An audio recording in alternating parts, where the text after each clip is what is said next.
언제나 뜨거운 호남을 만나보는 시간. 안녕하세요. 호남인 유재광입니다. 좀 뜬금없고 구름 잡는 말이긴 한데 누구나 다 성공을 꿈꾸고 행복한 삶을 바랄 텐데요. 그런데 뭐를 하면, 뭐가 되면, 뭐를 이루면 성공하고 행복한 삶일까요? 성공이라는 걸 하면 행복해지는 걸까요? 성공과 행복은 항상 같이 가는 걸까요? 앞서도 얘기했는데 참 뜬금없고 구름 잡는 말인 것 같습니다. 오늘 만나볼 주인공은 서울대 경제학과를 나와 행정고시에부터 청와대 붙박이 파견을 나가는 기획재정부 공무원으로 잘 나가다가 어느 날 갑자기 국내 최고 기업 삼성으로 옮겨 부사장까지 올라가더니 어느 날 또 갑자기 미련 없이 삼성을 박차고 나와 농사를 짓겠다면서 귀농을 한 다양하면서도 특이한 이력의 소유자입니다. 청와대, 삼성, 귀농, 삼색조 인생. 오늘의 주인공 화면으로 먼저 만나보겠습니다.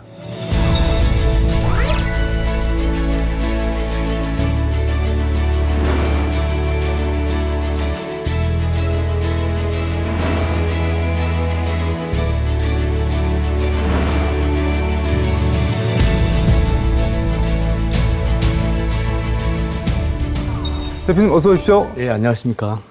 제가 간략하게 청와대, 삼성, 귀농 네. 뭐 이렇게 소개는 드렸는데 네. 자기소개 좀 한 말씀 먼저 부탁드릴게요. 예, 저는 전라남도 순천에서 태어나서 예. 전라북도 전주에서 컸고 그다음에 이제 기획재정부와 말씀하신 대로 삼성그룹을 거쳐서 지금은 양평에서 농사를 짓는 현역 농부 곽상용입니다. 현역 농부. 네. 고향이 순천이시라고 하셨는데 네. 뭐 어떤 기억 갖고 계실까요? 순천하면 떠오르는 게 항상 그 네. 순천을 흐르는 강, 거기서 놀던 친구들. 그러니까 고향 하면은 뭐 네. 경치도 많이 생각나지만 그 경치에 있었던 사람들 생각이 많이 나죠. 지금은 뭐 나이들이 다 많이 먹었지만 그때 5살, 4살 뭐 서로 같이 놀고 하던 그 친구들 생각이 제일 많이 나는 것 같습니다. 지금도 뭐 가끔 자주 내려가시나요? 그렇죠. 그러니까 제가 이제 고향을 떠나서 서울에 와서 뭐 학교를 다니고 직장 생활을 하면서는 거의 고향에 내려갈 시간이 없을 정도로 바빴고요. 네. 지금은 1년에 한 2-3번은 저희 집사람이나 저희 이제 누나들 모시고 옛날에 살던 집도 좀 내려가 보기도 하고 아직은 이제 친척들이 거기 동생들 살기도 하니까 친척 동생들도 만나서 이런저런 얘기도 하고 뭐.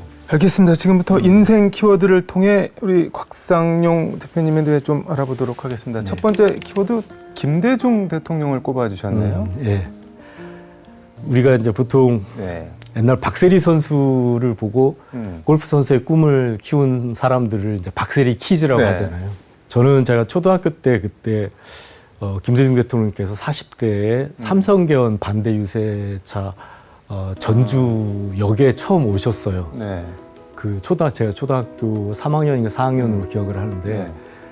그때 전주역에 내리시는 그분을 보고 제가 제 꿈이 바뀌었어요. 그때 그 전까지는 뭐 우주선을 만드는 과학자여서 나도 뭔가 이런 사회와 관련된 일, 우리 사회를 좀 바꾸고 이런 일을 해야 되겠다 생각을 했기 때문에 어떻게 보면 DJ 키즈라고 할 수가 있습니다. 그래서, 아니 근데 네. 초등학생이 그때는 뭐 국민학생이었을 텐데 네. DJ 내려오는데 국민학생이 왜 전주역을 나가나요?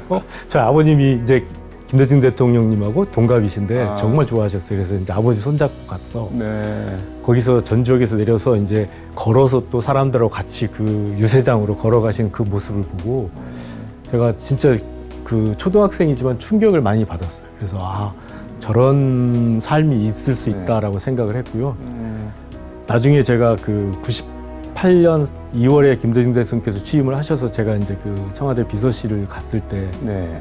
그분은 40대에서 벌써 이제 70대에 그 인생을 정리하는 단계에 대통령이 되셨고 네. 10살짜리 꼬마는 이제 40 중반에 공무원이 돼서 제가 그분의 비서가 된 거거든요. 그래서 굉장히 각별했던 기억이 있습니다. 대통령한테 그때 얘기하셨나요? 사실은 초등학교 때 보고 반했습니다. 그럴 기회는 없었고요. 다만 이제 그때 대통령께서 매일 워낙 이제 나라가 힘들 때니까 IMF 위기가 네. 나오고 난 다음에 취임을 하셔서 힘들 때니까 그날 외환시장이라든가 우리 국내 금융시장 보고를 못 받으시면 잠을 못 주무셨어요. 그래서 매일 저녁 9시 반까지 저희가 이제 모든 자료를 취합을 해서 관저에 그 자료를 갖다 드리는 그 순간들이 어렸을 때 그 기억하고 중첩이 돼서 그렇게 행복할 수가 없었습니다. 몇 년 동안 근무하셨나요? 청와대 비서실은 그때 근 5년? 5년 동안 지켜본 김대중 대통령 뭐 어떠셨나요? 제가 인상적이었던 것은 네. 그때 이제 장관님들 중에 그 평생을 모셨던 같이 정치를 하셨던 흔히 말하는 가신들도 계셨는데 그렇죠. 네. 그분들이 같이 회의를 하시면 손을 발달달 떠시는 거예요. 그 왜요? 정도로 카리스마가 이제 대단하셨던 분인데 그리고 이제 그 굉장히 좀 뭐 차갑기도 하고 뭐 그렇게 생각이 되죠. 근데 제가 5년을 모신 김대중 대통령은 정말 여리고 마음이 따뜻한 분이셨어요. 어떻게든지 우리가 같은 대한민국 국민인데 남북이 갈라진 것도 서러운데 동서가 갈라져서야 되겠냐 이런 생각을 많이 하셨던 것 같아요. 갈라놓은 사람들은 별로 책임을 안 지고 피해자가 그걸 어떻게든 해보려고 하는 게 참. 뭐 세상 사는 게 다 그렇지 않겠습니까? 김대중 대통령 취임 당시 예. 이제 그때 말씀하신 대로 IMF 정말 위기였는데 그 채무 다 털어냈을 때 김대중 대통령이 혹시 뭐 하신 말씀이 있으실까요? 너무 좋아하셨죠. 너무 좋아하셨어요. 그때 그래서 너무 좋아하셔가지고 전 비서실 직원들을 다 불러서 가족까지 다 불러가지고 청와대에서 같이 밥을 인사도 다 드리고 뭐 격려 말씀도 해주시고 그런 기억이 납니다. 진짜 뭐 짜릿하기도 하고 울컥하기도 하고 하셨을 것 같네요. 예. 네. 김대중 대통령 얘기하면 끝이 없을 것 같으니까 네네네. 아유 죄송 제가 적도록 하고 말씀드려서 김대중 퀴즈를 해서 지금도 존경하죠. 두 번째 키워드 이직을 꼽아주셨는데 뭐 엄청 진짜 잘 나가는 그 중에서도 기재부는 또 정부 부처에서도 네. 제일 센 부서인데 거기서도 잘 나가는 공무원이었는데 갑자기 삼성으로 옮기셨어요. 제가 아까 이제 네. IMF 위기가 오고 나서 저희가 뉴욕에 가서 외채협 상단의 일원으로서 그런 이제 국제금융 시장을 저희가 경험을 해보고 외국의 뭐 흔히 말하는 이제 투자은행들이나 외국의 큰 대기업들을 겪어보면서 제가 세상이 바뀌었다. 네. 이제 공무원이라든가 이 공공 부분이 세상을 이끌어가는 시대는 끝났다. 우리가 모르고 있었지만 이미 시대는 민간이 위주로 민간이 주인이 되는 네. 주가 되는 세상으로 가는 거다라는 걸 제가 느꼈고요. 네. 그래서 이제 민간 기업에 가겠다 생각을 했는데 삼성은 제가 그 구조조정 쪽에 그 김대중 대통령이 모시고 구조조정 업무를 했었기 때문에 네. 삼성도 그때 삼성의 빅딜이나 이런 업무를 삼성하고 이렇게 많이 했었죠. 어떻게 보면 삼성의 반대편에 서서도 일을 많이 했었고 뭐 그랬는데 그러면서 이제 그렇게 오래 있은 삼성이랑 반대쪽에 앉아서 일을 할 때 뭐 센 인상을 주셨나 보네요. 오라고 한 거 보니까. 그러게 말입니다. 아마 저 친구는 그냥 적으로 두는 것보다는 우리 편으로 데려오자. 성질이. 근데 그 민간 기업으로 옮기겠다고 네. 할 때 주변에서는 뭐라고 그랬나요? 제가 이제 김대중 대통령님 때 네. 그 청와대에 5년을 있었기 때문에 거기 청와대에 있으면 아무래도 이제 인사 승진 같은 게 좀 빠릅니다. 네. 그래서 제가 제 고시 한 2, 3년 선배들하고 같이 그러니까 제 동기들보다 한 2, 3년 먼저 승진도 하고 그래서 네. 이제 내일 모레 이제 국장 보직을 달고 공무원으로서는 이제 국장이 제 꽃인데 네. 뭐 승진도 빨리 하고 내일 모레 이제 국장 승진도 하고 뭐 있는데 왜 가느냐 그렇게 해서 저보고 뭐 네가 왜 갑자기 헷가닥 한 거냐 뭐 이런 헷가다. 저는 이제 한 5년을 뭐 그런 민간 부분의 국제 회사나 투자은행들하고 같이 일을 하면서 세상이 이렇게 바뀌었다. 이제는 정부가 주도가 되는 세상이 아니구나라는 걸 느껴서요. 근데 뭐 그렇다고 하더라도 가령 이거 뭐 좀 너무 저 세속적인 얘기긴 하더라도 검찰에 있다가 나오려면 검사장 한번 하고 나오는 거랑 또 법원에서 고법 부장판사 한번 하고 나오는 거랑 국장 한번 달고 나오는 게 전혀 다를 다르죠. 텐데 네. 그래도 훨씬 삼성에도 아마 갈 때 더 좋은 조건을 갈 수 있었을 것 같기도 하고 제가 아마 공무원을 19년을 했을 거예요. 그러니까 1년을 더 채우면 연금도 받고 다 할 수 있었는데 뭐 명예퇴직 수당도 받고 하는데 왜 1년을 못 참고 갔느냐 그러는데 저는 뭐 인생의 큰 흐름에서 그런 자그마한 그런 것들은 그렇게 큰 의미는 없다고 봅니다. 자그마한 게 아닌 것 같은데요. 근데 또 보면은 네. 거기서도 뭐 이렇게 진급 음. 뭐 상무 전무 부사장까지 올라가셨는데 예. 또 부사장에서 귀농하겠다고 나오셨다면서요. 아무래도 이제 회장님을 네. 뭐 구조본에서 모시고 있었기 때문에 뭐 승진도 좀 빨랐고 네. 그 당시에 금융회사 다시 구조본에 있다가 이제 다시 삼성생명 복귀했을 때는 금융회사의 부사장 중에서 제가 이제 제일 고참 부사장 단계였는데 여러 가지 그런 책임감이라든가 또 스트레스, 내부 경쟁 이런 거는 이제 모르고 갔다가 네. 11년을 거기서 이제 그런 걸 겪다 보니까 제가 가지고 견딜 수 있는 스트레스의 범위를 넘어서는 내가 더 이상 내 몸을 망쳐가면서 사장을 하는 게 삼성이라는 그룹을 위해서도 바람직하지도 않고 내 개인을 위해서도 전혀 행복하지도 않은데 이걸 왜 하지? 이런 생각이 들었습니다. 그래서 이제 그러면 뭘 해볼까? 라고 생각했을 때 제가 네. 잊고 있었던 고향이 생각이 났어요.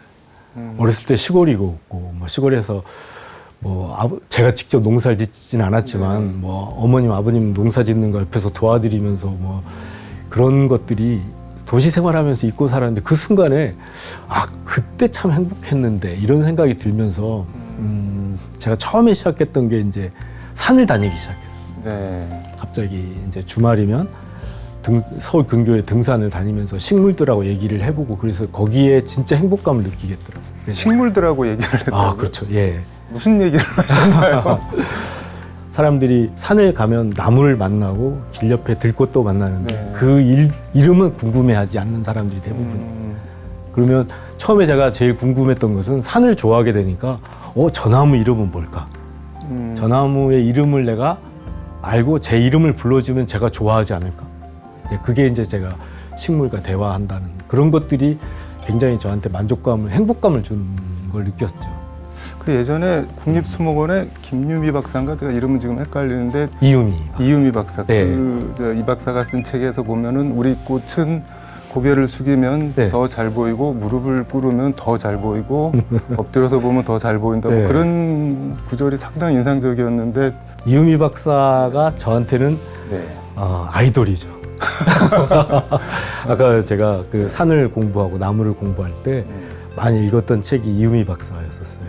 그래서 이유미 박사 책이란 책은 다 샀었는데 그 산림청장 하던 조현한 청장님이 그때 저희가 이제 삼성그룹에 있을 때 삼성그룹이 그 조현한 박사님 하는 재단에 후원을 해드린 적이 있었어요. 네. 그때 이제 초등학교, 중학교 애들한테 숲을 가르치는 그런 프로그램인데 그때 제가 이제 그 조현한 청장 전 산림청장님이 저한테 뭐 곽 부사장 많이 도와줬는데 뭐 내가 뭘 해줬으면 좋겠다 그래서 청장님 다른 거 없고 이유미 박사만 좀 만나게 해주세요. 그래서 그때 인연이 돼서 지금도 이유미 박사가 만나고 제가 지금 양평에서 하고 있는 저희 정원도 이유미 박사가 많이 도움을 자문을 해주시고 그래요. 만날 사람은 어떻게든 언제든 만나죠. 만나게 그럼요, 그렇습니다. 예. 제가 근데 네.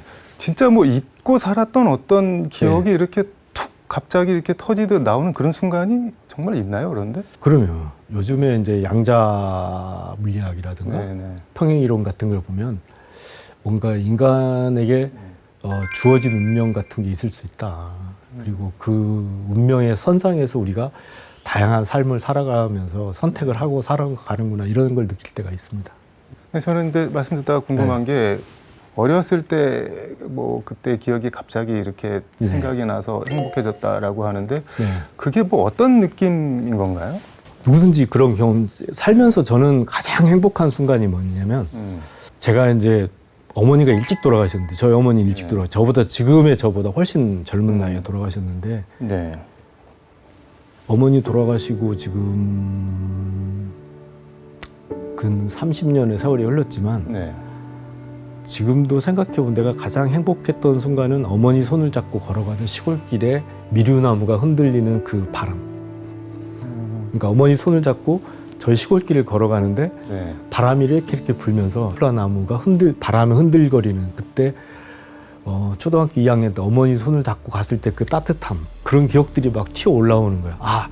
내가 행복할 때는 정말 그때였었구나. 내가 뭐가 뭐 행정고시가 붙고 뭐, 네. 뭐 국장이 되고 뭐 부사장이 되고 이게 아니고 정말 그런 순간순간 자그마한 순간들이 나를 행복하게 하고 내가 정말 잊고 살았던 그런 행복이라는 그걸 제가 느꼈어요. 근데 뭐 엄마 손잡고 포플라 나무 보는 네. 거는 마음만 먹으면 거의 뭐 모든 사람이 할 수 있는데 네.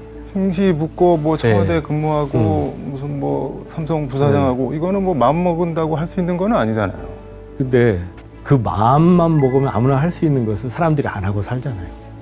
도시에 살고 뭐 삼성에 근무하면 네. 아 주말에 가서 하지. 근데 그게 안 되거든. 주말에 나와서 일을 해야 되고 거기에 있으면 또 뭐 목표도 달성해야 되고 그런 것들이 멀어지게 되죠. 사람이라는 게 그 사소한 행복에서 멀어지는 거 대가로 행복이 이제 성공이라는 걸 취하게 되는데 네. 그 성공으로 인해서 포기해야 하는 것들이 사소해 보이지만 실상은 아니더라라는 걸 제가 느꼈던 거예요. 근데 그것도 성공을 해본 사람이어야지 할 수 있는 말 아닌가요? 그건 제가 뭐 네. 한 번 살아본 인생이라서 뭐라고 말씀 못 드리겠습니다. 말씀하신 대로 세 번째 인생 키워드를 귀농으로 꼽아주셨는데 이것도 나 농사 지으려한다 했을 때 주변에서 엄청 뭐라고 했을 것 같은데요. 네. 우선은 뭐 제 친구들 특히 삼성에서 같이 근무했던 사람들은 네. 바보짓 아니냐 뭐 삼성은 회사에서 그만두라고 할 때까지는 다니는 게 정답이다 뭐 이런 얘기도 하기도 했었고 저희 식구들 제 위에 형도 있고 누나도 있고 네. 제가 이제 6남매 막내니까 근데 형들하고 누나들은 뭐 너 혹시 회사에서 무슨 일이 있었나 왜 그러니 막 그런데 두 가지 이유 때문에 내가 농사꾼으로 살아도 의미가 있겠다. 내가 우선 내 자신이 행복해지는 것은 분명한 거고 내가 실제로 농사를 짓더라도 충분히 내 남은 인생을 사회에 기여하면서 뭔가 보람 있는 일을 하고 갈 수 있겠다 이런 생각이 들었었어요. 농사꾼으로 살고 계신다고 했는데 어디서 뭘 하고 계신 건가요, 그럼 지금?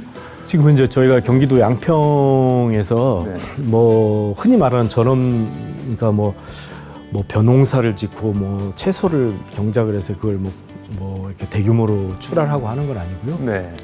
이제 저희는 약간의 이제 모든 게 그러니까 힐링과 공존의 개념으로 농사를 짓습니다. 그래서 농업과 문화가 같이 있는 공간. 말씀 쭉 들어봤는데 네. 뭐 이건 물어보나 하나 한 질문일 것 같은데 뭐 잘 나가던 공무원, 뭐 삼성, 네. 지금 귀농, 지금이 제일 행복하신 건가요? 그렇죠. 제일 행복하죠.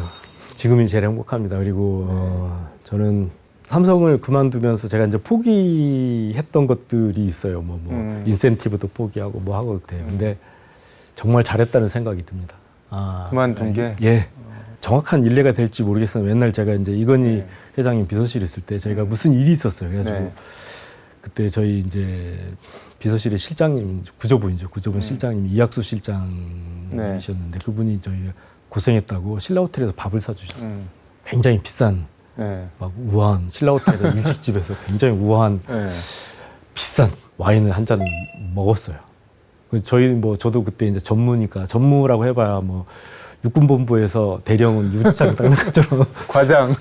예, 삼성에서 전무는 저 말석에 있는 그 자리에서였는데 뭐 한 잔에 뭐 몇십만 원, 그러니까 와인 한 잔에 몇십만 원 정도 하는 그런 와인인데 야 너네들도 이거 한번 마셔봐 그래가지고 사주셨는데 제가 이제 오면서 그때는 제가 회사에서 이제 일을 한다고 기사분이 계셨어요. 그 기사분하고 오다가 잠깐만 포장마차에 잠깐 스탑. 그래서 헹궈야 되나요, 소주로? 포장마차에서 소주를 한 잔 반병 마시고 그 포장마차에서 라면 하나 딱 먹는데 야 이게 행복은 그런 것 같아요. 그러니까 내가 라면도 못 먹으면 그건 행복하지는 않겠죠. 근데 내가 라면을 먹을 수 있으면 굳이 신라호텔 가서 50만 원짜리 안 먹어도 내가 라면 뭐 삼양라면이든 진라면이든 이게 뭐 내가 골라서 먹을 수 있어. 나는 언제든지 라면 정도는 먹을 수 있어. 그렇게 되면 괜찮지 않을까요? 내가 뭐 라면만 먹고 살면 또 그렇지만 내가 어쩌다 한번 라면 먹는데 나는 저녁에 가서 내가 장 봐가지고 삼겹살에 내가 우리 밭에 나는 뭐 상추 뜯어서 내가 삼겹살 맛있게 먹을 수 있어. 그러면 되지. 그걸 굳이 내가 그 삼겹살을 어디 신라 호텔에 가서 뭐 밥을 먹으면 제가 자꾸 신라 호텔 신라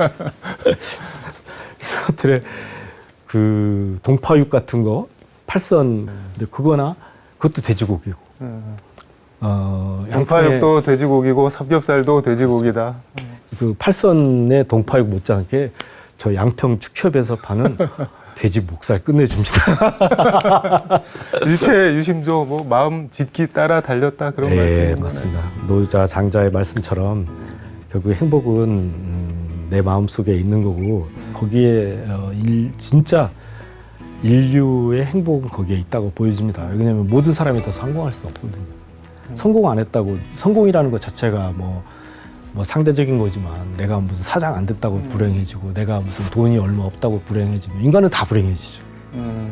그렇잖아요. 인간은 불행해질 수밖에 없는 거죠. 그 몇 명이나 되겠어요. 그런데 실제로 살아보면 그렇게 성공을 하고 뭐 장관을 하고 대통령을 하신 분들이 행복하지 보이지 않았어요. 솔직히 말씀드리면 제가 김대중 대통령도 모셔봤고 이건희 회장님도 모셔봤지만 그분들보다 저는 양평에 그냥 편안하게 농사 짓는 분들이 훨씬 더 행복한 삶을 사셨다고 봅니다.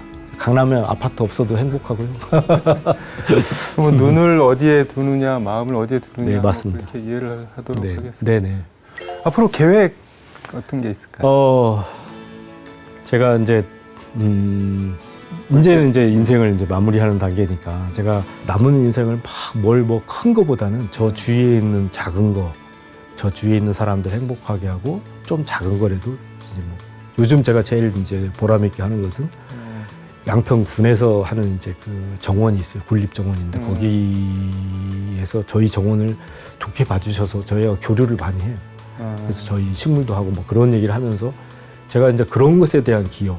그래서 내가 조금이라도 우리 정원이나 뭐 양평군에서 하는 정원이 좀 좋게 만들어지고 사람들이 와서 단 한 사람이라도 조금 더 거기에서 좀 위에 뭐 마음이 편안해지고 눈이 즐겁고 행복해진다면 그런 거가 모여서 대한민국이 정말 행복한 나라, 정말 제 주위에 있는 사람들에게 작은 거지만 그 사람들을 즐겁게 하고 행복하게 하고 내가 보고 들은 것을 조금이라도 더 좀 남겨놓고 가고 싶다. 그게 제가 사회에서 받은 은혜나 이런 배려를 내가 마지막까지 후세에게 남겨주고 갈 수 있는 거라고 생각이 돼요. 그래서 작은 거에 대해서 행복을 찾고 작은 내 주위에 있는 사람들을 더 위해주고 배려해주고 그 사람들 행복하게 해주자라는 게 저의 마지막 이제 할 일이라고 보여집니다.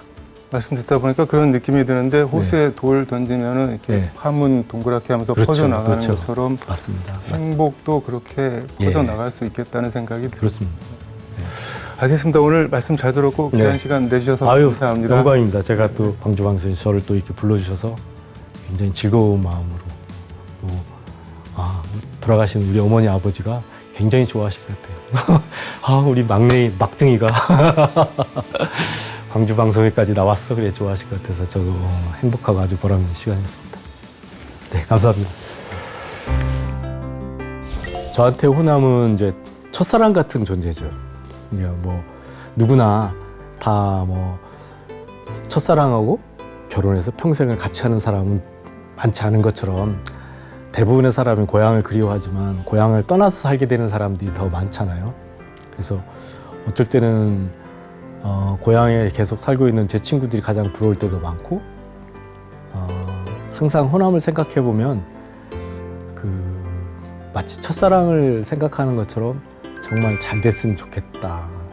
그러니까 첫사랑이라는 게 그렇잖아요. 어디서 뭐 하고 있는지는 모르겠지만 정말 잘 살았으면 좋겠다 이런 생각할 때가 있는 것처럼 행복하게 잘 살으셨으면 좋겠고 만에 하나 뭐 호남에서 저 같은 사람들의 뭐 경험이나 또 이런 게 필요하다고 생각하면 언제든지 제가 정말 즐거운 마음으로 기꺼이 제가 할 수 있는 것은 다 도와드릴 수 있을 것 같기는 해요.